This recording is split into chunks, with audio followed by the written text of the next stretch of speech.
The emergency beacon pierced through the void of space like a dying scream. Quinn sat in the cramped cockpit of his salvage vessel, the Wanderer's Hope, debating whether to answer it. Out here in the outer reach, distress signals were often traps set by pirates or worse. But something about this one felt different. "Screw it," Quinn muttered, adjusting course toward the source. His ship's AI chirped a warning about fuel reserves, which he promptly ignored. 3 years of salvaging dead ships had taught him to trust his instincts, and right now, those instincts were screaming that someone genuinely needed help. 20 minutes later, he found the wreckage, a Valarian pleasure cruiser, expensive, elegant, and now tumbling through space like a broken toy. Hull breaches peppered its silver surface, and the life support readings were critical. Quinn maneuvered closer, magnetic clamps securing his vessel to the larger ship's airlock. He grabbed his toolkit and helmet, cycling through into the dying cruiser. The interior was chaos. Emergency lights flickered over shattered crystal displays and floating debris. Quinn pushed through the corridor, following his scanner toward the life signs. 2 of them, faint but stable, huddled in what remained of a passenger suite. He found them behind a reinforced door, a Valarian woman and a small child, no more than 5 by human standards. The woman was striking even in distress, her skin bearing the characteristic iridescent blue shimmer of her species, her silver eyes wide with fear and determination. She held a plasma cutter in one hand, pointed directly at Quinn. "Easy," Quinn said, raising his hands slowly. "I'm here to help." "Picked up your beacon." The woman's translator implant kicked in, her melodic voice taking on the flat cadence of machine translation. "You are human? Guilty as charged. Name's Quinn. That ship out there won't last another hour. We need to move." The woman lowered the cutter slightly, glancing at the child, her daughter. Quinn realized, noting the same silver eyes and the way the woman's body instinctively shielded her. "Olivia," the woman said, her voice cracking. "My name is Olivia. My daughter, Syrah, she needs medical attention. The atmosphere processors failed 12 hours ago. She has been breathing thin air." "Yeah, I got it."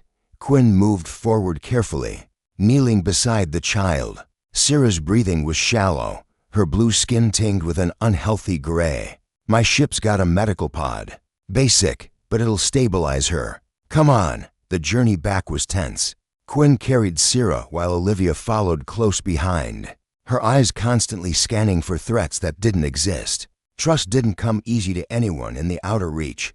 Once aboard the Wanderer's Hope, Quinn secured Syrah in the medical pod. The AI began its work immediately, flooding the chamber with oxygen-rich atmosphere tailored to Valarian physiology. Within minutes, color began returning to the child's face. Olivia collapsed into the navigator's chair, tears streaming down her face in silver streaks. "Thank you," she whispered. "Thank you, thank you, thank you. Don't mention it," Quinn said, checking the pod's readouts. "Kid's going to be fine. Vitals are stabilizing. You don't understand." Olivia looked up at him, her silver eyes intense. "Among my people, a life debt is absolute. You saved my daughter, the most precious thing in my existence. By the old laws of Velar, I now belong to you." Quinn froze. "You, what?" "I am yours," Olivia stated simply, as if discussing the weather. "My life, my service, my loyalty, all bound to you until the debt is repaid." Hold on." Quinn raised his hands again. "Look, I appreciate the sentiment, but I don't own people. That's not how humans do things." Olivia tilted her head, confused. "But the debt is settled. I helped because it was the right thing to do, not because I wanted something in return." For a long moment, Olivia simply stared at him. Then, slowly, something like wonder crossed her features. "In all my studies of other species, I never truly understood why humans were feared. The consortium calls you reckless. The Hive Collective calls you dangerous. But now I see." "See what?" "You save lives expecting nothing. You risk yourselves for strangers. This is not weakness, this is terrifying strength." She stood, moving closer to Quinn. "If you will not accept the old laws, then I offer something else. Partnership. My family has resources, connections throughout the Reach. You saved my daughter. Let me help you in return. Not as property, but as allies." Quinn considered this. His salvage operation was barely breaking even. And having connections in the Reach could change everything. But more than that, he saw something in Olivia's eyes: genuine respect, not obligation, allies. He agreed, extending his hand. Partners. Olivia looked at his hand, then grasped it firmly in the human custom. Partners, she repeated. Behind them, Sarah stirred in the medical pod, her silver eyes blinking open. She saw her mother and smiled weakly. 3 weeks later, Quinn found himself standing in a Velaryon council chamber, Olivia beside him in formal robes. The elders had been furious that she'd invoked the old laws with a human. More furious still when she'd explained his refusal. This human rejected ownership of a highborn Velaryon? Elder Thras demanded. He did, Olivia confirmed. He saved my daughter expecting nothing. He risked his life, used his resources, and asked only that we be allies, not master and servant. The elders whispered among themselves. Finally, Thras spoke. Then the Velaryon Concord recognizes Quinn of Earth as friend to the Velaryon people. Furthermore, we grant him salvage rights throughout our territory and assign Olivia as diplomatic liaison. Quinn blinked. I'm sorry, what? Olivia smiled, a genuine expression of joy. You saved one daughter and gained an entire civilization's gratitude.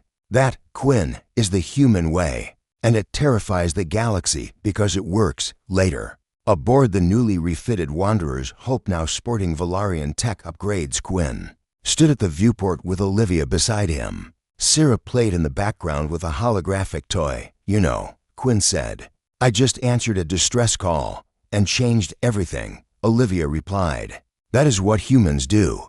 That is why the galaxy will never understand you and never truly defeat you. You turn enemies into allies with simple kindness. Quinn smiled. Humanity, fuck yeah. Indeed, Olivia agreed, her translator capturing the sentiment perfectly. Humanity, fuck yeah.